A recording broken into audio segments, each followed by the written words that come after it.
Hello guys, welcome to current affairs फंडा। दोस्तों, आने वाले बैंकिंग मेंस एग्जामिनेशन में डिस्क्रिप्टिव बहुत इंपॉर्टेंट रोल प्ले करता है। जितना आप मेंस के एग्जाम को अपेयर करेंगे उतना ही इंपॉर्टेंट डिस्क्रिप्टिव होता है। मैं आपको यहाँ पर प्रीवियस ईयर में जो डिस्क्रिप्टिव में ऐसे लेटर पूछे गए थे वो यहाँ पर डिस्कस करूंगा, और आने वाले जो इंपॉर्टेंट टॉपिक्स हैं, कौन कौन से करंट के हैं, गवर्नमेंट के स्कीम्स के कौन से टॉपिक्स हैं, वो सारे यहाँ पर मैं डिस्कस करूंगा। तो इस वीडियो को पूरा एंड तक देखें और दोनों फेज यहाँ पर आप सभी को मिलेंगे। तो सबसे पहले चैनल को सब्सक्राइब कर लें, अगर अभी तक आपने नहीं किया है, पहली बार इस चैनल पर आए तो आप जरूर इसको सब्सक्राइब कर लें। और हमारा जो करंट अफेयर्स फंडा का मोबाइल एप्लीकेशन है वो आपको प्ले स्टोर पर मिल जाएगा। वहाँ पर मैं इस पूरे वीडियो की जो PDF है, list of all important topics, वो अपलोड कर दूंगा, तो आप वहाँ से डाउनलोड कर सकते हैं और भी बहुत कुछ आपको हमारे ऐप में मिल जाएगा। तो देखो, आज का जो एजेंडा है वो ये है कि लास्ट 3 साल के जो ऐसे और लेटर वो यहाँ पर हम डिस्कस करेंगे, और 2022-23 के लिए जो इंपॉर्टेंट ऐसे होने वाले हैं उनको यहाँ पर मैं डिस्कस करूँगा। ठीक है, तो सबसे पहले मैं आपको बता दूँ कि 4 फरवरी 2021 को जो मेंस एग्जामिनेशन आपका हुआ था, ठीक है, IBPS PO का, उसमें क्या क्या पूछा गया था। देखो, उसमें जो ऐसे था वो आपका आया था वर्क फ्रॉम होम, इसके एडवांटेज और डिसएडवांटेजेस। ठीक है, तो आपको ये बेसिक चीज़ें पता होनी चाहिए। और एक चीज़ मैं और चाहूँगा, अगर आप बहुत ही सेंसिटिव स्टूडेंट्स हैं तो आप इन ऐसे को एक बार लिखकर कमेंट सेक्शन में पोस्ट कर सकते हैं, जिससे कि और भी लोग देखकर वहाँ पर रिव्यू करेंगे। अगर कहीं पर कोई मिस्टेक होगी तो वो लोग आपको थोड़ी सी हेल्प कर देंगे। ठीक है, वरना करंट अफेयर्स फंडा का जो टेलीग्राम का ग्रुप है, आप उसमें अपने खुद के द्वारा लिखे हुए ऐसे पोस्ट कर सकते हैं। हमारी टीम जरूर उसको रिव्यू करेगी और वहाँ पर आपको बहुत सारी और भी नई चीज़ें सीखने को मिलेंगी। ठीक है, एक आया था आपका ये ई-वेस्ट डिस्पोजल वाला। ठीक है, तो ये तो हमारे प्रीवियस एसेस हैं। अब इनको देखने के बाद आपके अंदर थोड़ा सा ये आना चाहिए कि क्या मैं उस टाइम पर अगर एग्जाम दे रहा होता तो मैं इन ऐसे को कवर कर पाता।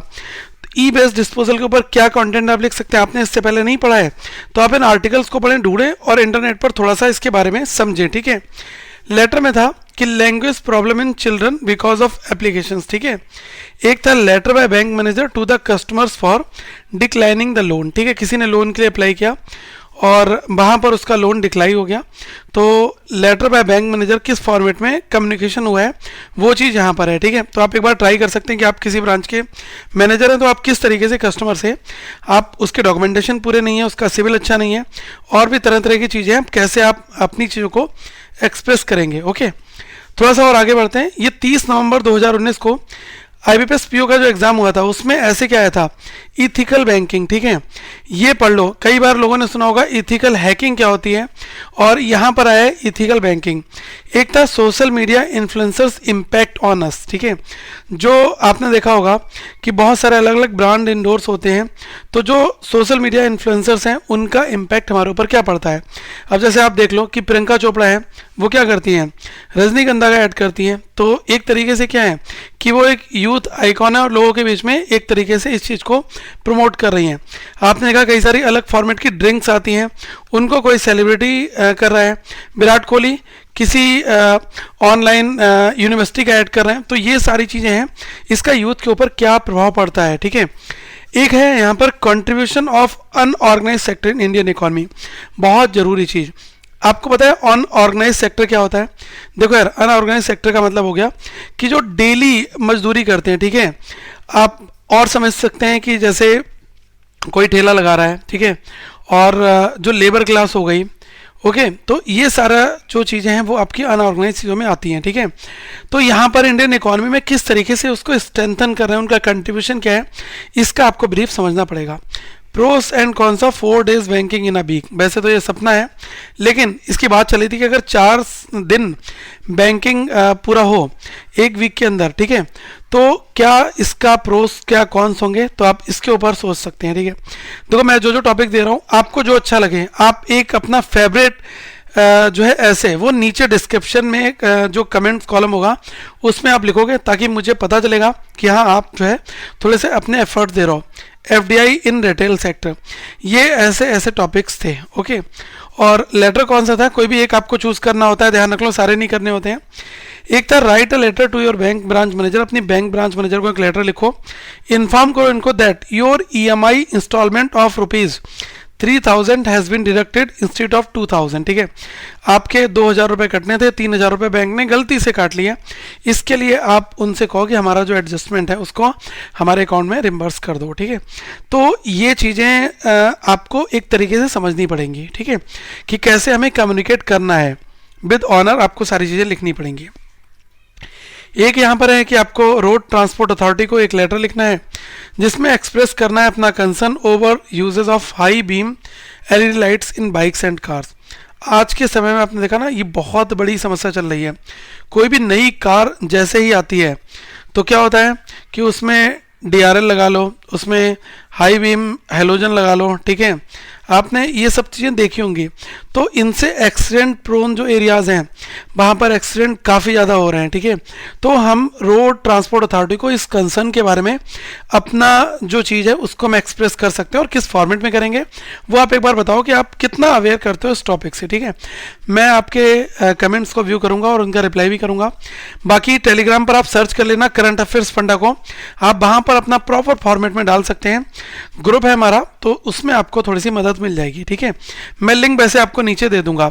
जो हमारा एप्लीकेशन है तो आप उसको डाउनलोड भी कर लेना, उसका लिंक भी नीचे मिल जाएगा और टेलीग्राम भी आप सभी को मिल जाएगा, ओके।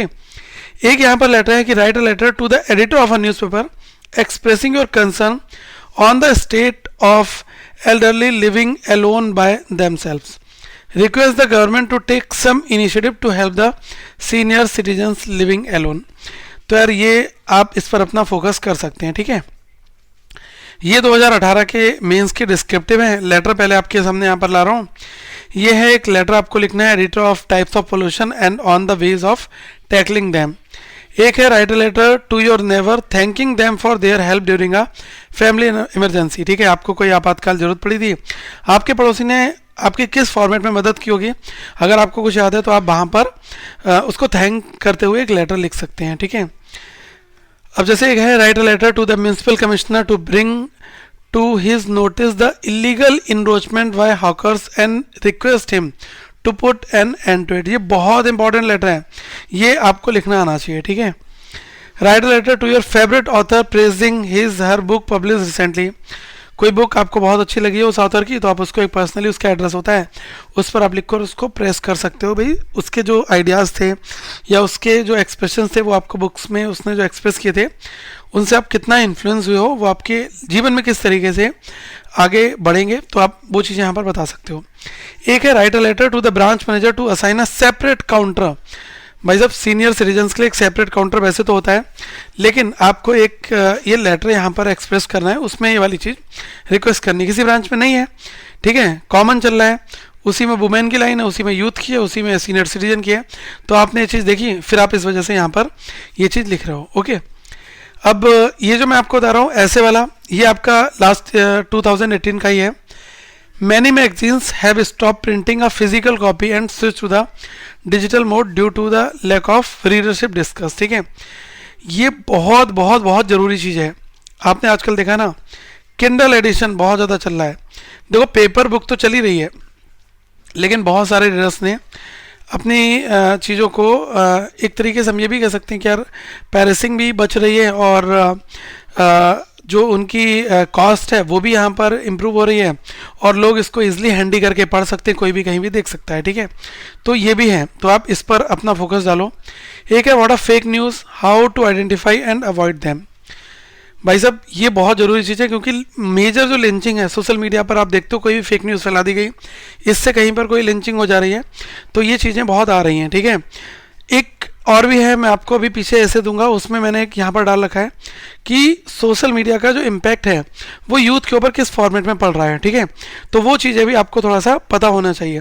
और यहाँ पर जो फेक न्यूज़ है उसको आप आइडेंटिफाई और अवॉइड कैसे कर सकते हो, सिंपल है कि कुछ ऑथेंटिक न्यूज़पेपर्स में उसको सर्च करके, जैसे आपको कोई न्यूज़ लग रही है तो आप गूगल पर उसको सर्च करो, अगर वो न्यूज़ ट्रू होगी तो उससे रिलेटेड 5 से 10-15 आर्टिकल आपको मिल जाएंगे, तो आप उस न्यूज़ पर विश्वास कर सकते हैं।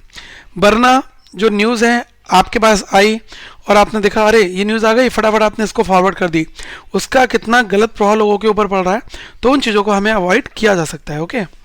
Does India need a universal health care system after कोविड-19। अगर हम बात करें तो हेल्थ केयर सिस्टम को मजबूत करना, इंप्रूव करना, ये सबसे बड़ा चैलेंज हमारे सामने है। तो यहाँ पर यही कहा जा रहा है कि does India need a universal health care system, क्या क्या इसमें खामियां हैं और कितनी ज़्यादा इंप्रूव करने की जरूरत है जो गिवन चैलेंजेस हमारे सामने आ रहे हैं उस वजह से। तो आप इस पर अपना फोकस कर सकते हैं। Advantage of learning foreign languages, भाई साहब फॉरेन लैंग्वेज लर्न करने के क्या एडवांटेज हो सकते हैं? देखो, एक तो कैरियर पर्सपेक्टिव हो सकता है कि कोई पर्सन है, हमारे यहाँ पर अलग अलग मोनूमेंट्स हैं, तो वहाँ पर वो अगर अलग अलग फॉरेन लैंग्वेज पढ़ सकता है तो उन सारी चीज़ों को फॉरेनर्स को एक्सप्लेन कर सकता है। दूसरी चीज़, अगर कोई पर्सन एम्बेसी में किसी पोजीशन के लिए अप्लाई करना चाहता है तो उसको फॉरेन लैंग्वेजेस आनी चाहिए। दूसरी चीज़ है, कोई अपना खुद का सेल्फ एम्पावरमेंट बनना चाहता है तो वो अपना एक कोचिंग काइंड ऑफ ओपन कर सकता है बहुत सारी हद तक फॉरेन लैंग्वेजेस सीख कर। ठीक है, तो एडवांटेज में ये तो मैंने आपको 3 गिना दिया है, आप इन्हीं सारी चीज़ों को यहाँ पर एक्सप्लेन कर सकते हैं। ओके, एक है यहाँ पर pros and cons of NOTA while voting in an election. चुनाव का मौसम चल रहा है, 5 अलग अलग राज्यों में चुनाव हैं, तो आप नोटा के बारे में ज़रूर समझ कर जाएं कि किस तरीके से ये ज़रूरी है। और आपके क्षेत्र में कोई ऐसा उम्मीदवार खड़ा हुआ है जिसको कोई भी पसंद नहीं कर रहा है, तो आप वहाँ पर क्या करोगे? आप अपने वोट को सम्मान देते हुए क्या वहाँ पर आप नोटा प्रेस करोगे? तो इसके प्रोस एंड कॉन्स क्या हैं? और अगर कहीं पर 1000 वोट हैं, एज्यूम कर लो 1000 वोट हैं वहाँ पर, और ऐसे 4 बाहुबली खड़े हो गए जिनका प्रभाव बहुत ज़्यादा है, और वहाँ के लोगों ने एज्यूम कर लो कि अगर 700 नोटा प्रेस कर दिए, तो इससे और जगह पर ग्लोबल कम्युनिटी में क्या मैसेज जाएगा कि वो उम्मीदवार अच्छे नहीं थे। लोगों ने, जिन 300 लोगों ने वोट डाला वो तो अपने उन लोगों के प्रभाव से वोट डाला है, उनके डर से डाला है, लेकिन 700 इंडिपेंडेंट लोगों ने अपनी जो वोटिंग है उसको काफ़ी सीक्रेट रखा और उन्होंने नोटा को प्रेस करा। ठीक है, तो नोटा के बहुत सारे प्रोस एंड कॉन्स क्या क्या हो सकते हैं, तो ये चीज़ें हमें यहाँ पर थोड़ा सा बतानी है। ठीक है, एक बार यहाँ पर देख लो, ये मैं आपको बहुत इंपॉर्टेंट बता रहा हूँ। SBIPO अभी 2 जनवरी 2021 में, सॉरी 2022 में जो आपका हुआ था, ठीक है, मेंस, तो उसकी मैं बात कर रहा हूँ। उसमें क्या क्या टॉपिक्स पूछे गए थे, बहुत ही ज़्यादा रिसेंट टॉपिक्स हैं। Write a letter to the HR manager to apply for the post of HR executive. ठीक है, एक था एटोरियल में फेमस एक्टर पास अवे, तो इस पर एटोरियल था। एक manager based on employer training, ये आया हुआ था। तो ये 3 आपके इस कॉन्टेक्स्ट में थे। ठीक है, और टॉपिक क्या था ऐसे का? Advantage of privatisation of banks, gender stereotyping और importance of education for the economy. ठीक है, देखो यार, प्राइवेटाइजेशन ऑफ द बैंक्स, इसका आप कहोगे डिसएडवांटेज है, सब कुछ है, लेकिन जब लिखने को आए एडवांटेज, तो वहाँ पर आपको एडवांटेज ही लिखना है। ठीक है, हमेशा अपोजिट कॉन्टेक्स्ट क्रिएट मत करना। देखो क्या होता है कि जब हम सिस्टम के लिए जब हम काम करते हैं और सिस्टम में रहकर काम करते हैं, तो 2 चीज़ें हैं। हम अगर अगेंस्ट चले जाएंगे तो हम रिबेल बन जाएंगे, बागी वहाँ पर बन जाएंगे, तो हो सकता है कि आगे हमारे खिलाफ डिसिप्लिनरी एक्शन ले लिया जाए। लेकिन चीज़ें क्या हैं कि हमें फेवरेबल बनना पड़ता है। ठीक है, मतलब उन सारी चीज़ों को या तो सहो, और अगर आप रिज़ाइन देकर जस्ट अपनी इंडिपेंडेंट चीज़ों को आगे बढ़ाना चाहते हो तो आप कर सकते हो, लेकिन यहाँ पर एडवांटेज है। तो जस्ट मैं आपको एक छोटा सा क्लू दे रहा हूँ, जस्ट डिस्कशन है हमारा ये। ठीक है, और एक चीज़ और बता दूं, करंट अफेयर्स आने वाले जो भी एग्जाम्स हैं, इसके लिए गाइस बहुत ही टीम मेहनत करती है हमारी, और करंट अफेयर्स फंडा पर आपको पूरी PDF, संपूर्ण PDF मेंस एग्जामिनेशन के लिए मिल जाएंगी, बैंकिंग, इकोनॉमी, फाइनेंशियल, तो आप उसको डाउनलोड जरूर कर लें। लिंक नीचे डिस्क्रिप्शन में आप सभी को दिया गया है। अब मैं आपको यहाँ पर जो ऐसे बता रहा हूँ, ये आपके बैंकिंग और फाइनेंस रिलेटेड है, बहुत ज़्यादा इंपॉर्टेंट सेशन है, तो ध्यान से देखना। पहला है, are mergers and privatisation the only solution to revive the डेप्ट बैंक्स। ठीक है, जो डूबते हुए बैंक हैं, जिनका कर्ज ऑलरेडी काफ़ी बढ़ा हुआ है, क्या मर्जर और प्राइवेटाइजेशन करना ही एकमात्र सोल्यूशन है? ठीक है, ये आपके लिए एक इंपॉर्टेंट ऐसे का टॉपिक है, तो आप अपने ओपिनियन इस पर रखो। मैं चाहूँगा आप लोग इसको लिखो यार। ठीक है, अपनी बात को बाहर निकालो। देखो, एग्जामिनेशन में जो गलतियां करोगे उससे पहले यहाँ पर लिख लो, ज़्यादा बेस्ट है। तो कमेंट सेक्शन में मैं चाहूँगा कि लगभग 8 से 10 लोगों के इस टॉपिक के ऊपर मैसेज आने चाहिए कम से कम। ठीक है, एक है यहाँ पर bad bank and its role in tackling NPAs। ठीक है, दूसरी चीज क्या है कि RBI role to save public money from bad bank. ठीक है, मतलब अल्टीमेटली आपने देखा ना कि RBI ने रिसेंट में क्या किया था कि जो येस बैंक थी उसके ऊपर रिस्ट्रिक्शंस इम्पोज कर दिए, और आए दिन RBI क्या कर रहा है कि जो बोर्ड ऑफ डायरेक्टर्स है ना, इनके कंट्रोल को अपने हाथों में ले ले रहा है। इनको रिसफल कर दे रहा है, चेंज कर दे रहा है। तो ये क्या है, ये सारे के सारे प्रिकॉशनरी मेजर्स हैं जिनको reserve bank of India public money के इंटरेस्ट में ले रहा है ताकि लोगों का पैसा बर्बाद ना हो। ठीक है, किन लोगों को लोन दिया गया है, आरबीआई की गाइडलाइंस कितनी फॉलो हुई हैं। ठीक है, तो ये सारी चीज़ें बहुत ज़रूरी हैं, तो इस पर आपको अपना व्यू दिखाना है। ओके, बैंक का प्राइवेटाइजेशन इज अ बून और बैन। देखो मैंने यहाँ पर लिखा है ना कि ये एक वरदान है या श्राप है। ठीक है, बैंक प्राइवेटाइजेशन होना, तो आपको यहाँ पर थोड़ा सा मतलब 80 to 20% के हिसाब से आपको लेकर चलना है। 80% आप थोड़ा सा फेवरेबल टाइप में रखोगे कि क्या क्या चैलेंजेस गवर्नमेंट के सामने हो रहे हैं जिस वजह से गवर्नमेंट इसको कर रहा है, और 20% आप एम्प्लॉय पर्सपेक्टिव और जो यूथ पर्सपेक्टिव है वो यहाँ पर आप दिखाओगे। ठीक है, बिल्कुल निगेटिव नहीं हो जाओगे, यहाँ पर निगेटिव नहीं होना है। देखो यार, मैं तो कहूँगा 60-40 कर लो मैक्सिमम, इससे ज़्यादा आप मत बढ़ो। ठीक है, ये चीज़ है यहाँ पर। बाकी आरबीआई की स्ट्रेटजीज क्या है, लिक्विडिटी, इकोनॉमी में लिक्विडिटी को इंक्रीज करने के लिए आरबीआई क्या क्या कर रहा है। ओके, तो ये चीज़ें यहाँ पर आपको समझनी है। प्राइवेटाइजेशन का बहुत ज़्यादा ग्रोइंग ट्रेंड चल रहा है, आए दिन कोई पब्लिक सेक्टर बैंक की प्राइवेटाइज होने की बात आ रही है, कोई पीएसयू हो रहा है। ठीक है, गवर्नमेंट अलग अलग ऑर्गेनाइजेशंस को प्राइवेटाइज कर रही है, वहाँ से डिसइन्वेस्टमेंट करके गवर्नमेंट जो है वो मोटा पैसा ले रही है। ठीक है, तो ये ट्रेंड क्या है आपकी, इसकी opinion. Recapitalisation of public sector banks, ये बहुत बहुत ज़रूरी है। देखो रीस्ट्रक्चरिंग भी हो रही है, रिकैपिटलाइजेशन भी हो रहा है, प्राइवेटाइजेशन भी हो रहा है। ठीक है, तो ये सारी चीज़ें हो रही है और बैंकिंग के मैनेजमेंट के कंट्रोल को आरबीआई अपने हाथों में भी ले रहा है। तो ये सब बैंक के रिसेंट टॉपिक्स हैं।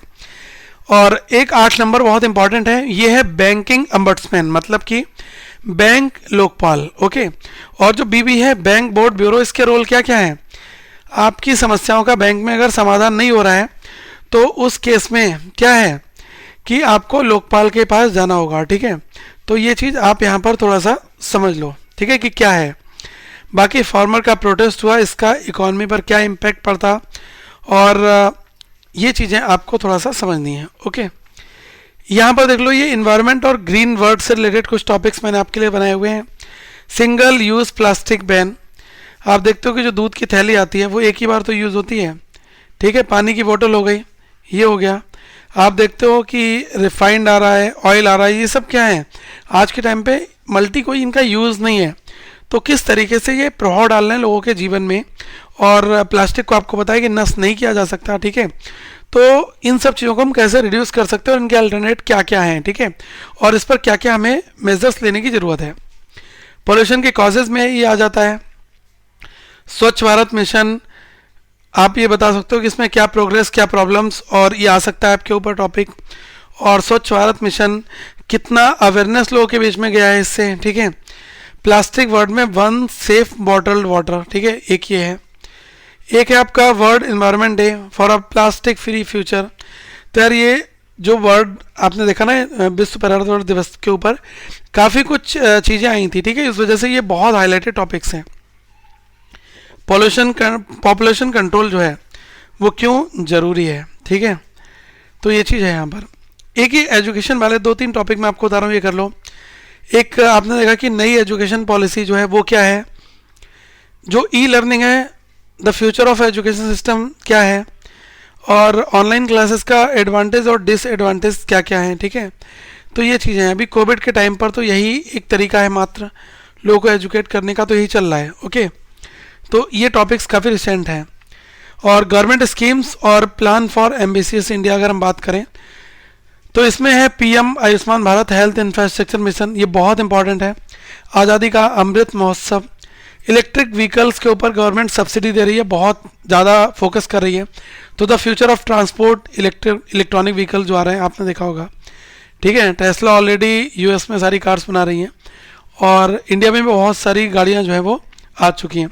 कुछ नाम आपको बताऊंगे, जैसे टाटा में आपने देखा कि टिगोर जो है वो है, और टाटा में जो नेक्सॉन है, ईबी, जिन गाड़ियों के पीछे ईबी लिखा होता है ना वो इलेक्ट्रिक व्हीकल्स होते हैं। इनकी पहचान क्या होती है, इनकी जो नंबर प्लेट है वो ग्रीन होती है, ग्रीन नंबर प्लेट होगी और वाइट कलर से इनका नंबर लिखा होगा। ठीक है, एक क्वेश्चन पूछ रहा हूँ, बताओ मुझे कमेंट्स में कि एक नंबर प्लेट पूरी ग्रीन है और उसका जो नंबर है वो येलो कलर से लिखा हुआ है, तो ये क्या इंडिकेशन दे रहा है। ठीक है, कमेंट सेक्शन में जरूर बताओ, बहुत ही कॉमन है और आई होप आपने जज कर लिया होगा। ठीक है, चलो मैं फिर भी इसका आंसर तो आपको बता ही दे रहा हूँ। जो टैक्सी है हमारे यहाँ पर इलेक्ट्रॉनिक व्हीकल्स, ठीक है, तो उनकी येलो नंबर प्लेट होगी और उसमें सॉरी ग्रीन जो है आपकी नंबर प्लेट होगी और येलो कलर से उनके नंबर्स लिखे होंगे। और जो सिविलियंस की होगी उसमें ग्रीन तो होगी, वाइट कलर से नंबर्स लिखे होंगे, ठीक है।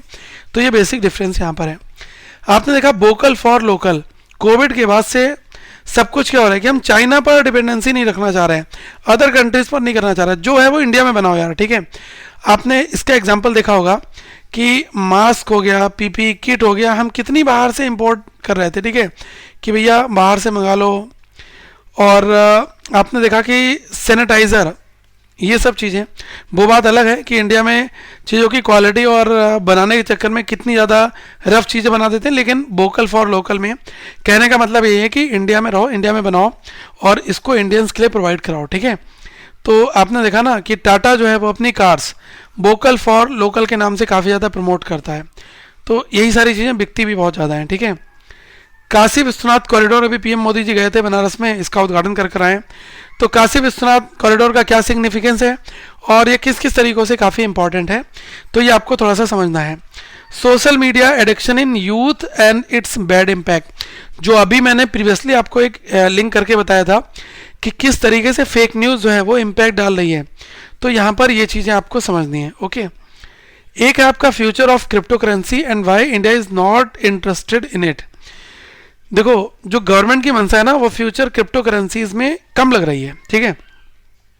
तो आरबीआई बार बार लोगों को आगाह करता है, इसलिए कभी कभी आपने देखा कि कितने क्रिप्टो करेंसी अभी बीच में कितना ज़्यादा इम्पैक्ट पड़ गया था, धराशायी हो गई थी कुछ चीज़ें और कई एप्लीकेशन आते हैं चले जाते हैं। तो अभी क्या है कि ये क्रिप्टो करेंसी जो भारत में है ना वो किस फॉर्मेट में जा रही है, ठीक है। यूथ का जो इंटरेस्ट है वो कितना आ रहा है, हमारा जो सिस्टम है वो क्या इसको अप्रूवल दे रहा है, क्या इसको समझ रहा है, वो चीज़ों के बारे में आपको बेसिक अवेयरनेस समझनी है। सेशन जरूर लंबा है लेकिन दोस्तों मेहनत बहुत है, टॉपिक आपको बहुत कुछ क्लियर यहाँ से करा रहा हूँ। Government introduces bill to increase women's marriage age to 21 years in Lok Sabha, most important topics, ठीक है। तो ये अभी आपने देखा ना कि जो लड़कियों की शादी है उसको आगे शिफ्ट कर दिया जा रहा है कि मतलब 21 साल अब एज हो जाए, ठीक है। तो ये अभी आपने देखा इसके लिए बिल जो है इंट्रोड्यूस किया गया। काफ़ी लोगों ने भाई इसका विरोध किया, विपक्ष ने और भी चीज़ों ने, तो आप इसके बारे में थोड़ा समझ लें, ठीक है। बाकी कुछ लेटर के सैंपल आपको बता दे रहा हूँ। एक है आपका write a letter to the branch manager informing him that you have lost your credit card, therefore block that credit card and request him to issue a new credit card, ठीक है। तो ये चीज़ आपको देना है यहाँ पर, ओके। ये देख लो letter to bank manager for account transfer to another branch, तो ये भी इंपॉर्टेंट है आपके लिए। और letter to the bank manager of authorisation letter to deposit cash. देखो क्या होता है, मैं आपको एक चीज़ यहाँ पर बता रहा हूँ। ये वाला जो है ना सेकंड वाला, ये ध्यान से देखो, letter to bank manager for authorisation letter to deposit cash, ठीक है। कई बार क्या होता है कि आप बैंक में कैश डिपॉजिट करने गए और उस चीज़ के लिए आपको ऑथराइजेशन ब्रांच मैनेजर का चाहिए, ठीक है।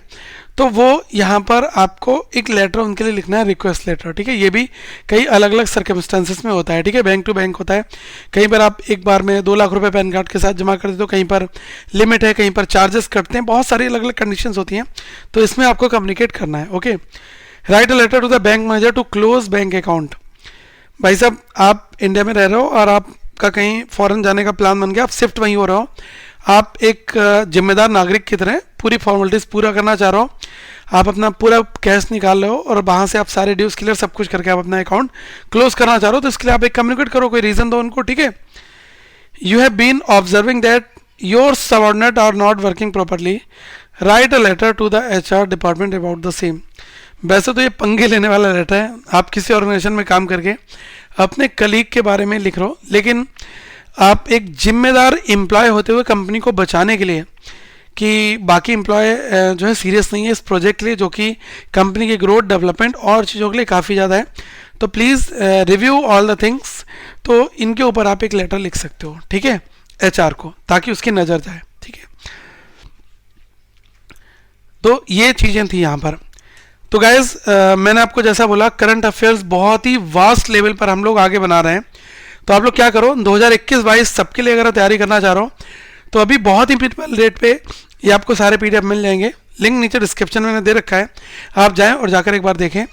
और टेलीग्राम पर करंट अफेयर्स फंडा सर्च करोगे, पेज आपको मिल जाएगा, वहाँ पर जाकर आप इसको ज्वाइन कर लो। ठीक है, आगे फिर मिलेंगे। और मैं चाहूँगा कि आप लोग इस वीडियो को लाइक करो, शेयर करो, सब्सक्राइब करो, ताकि और भी ऐसे कंटेंट आपके लिए आ पाएँ। मैंने काफ़ी रिसर्च करी और उसके बाद इन सारी चीज़ों को आपके साथ लेकर आया हूँ। तो आपका एक लाइक और एक सब्सक्राइब जरूरी है इस चैनल के लिए। Thank you guys, have a good day to all of you once again. We will meet in a next video.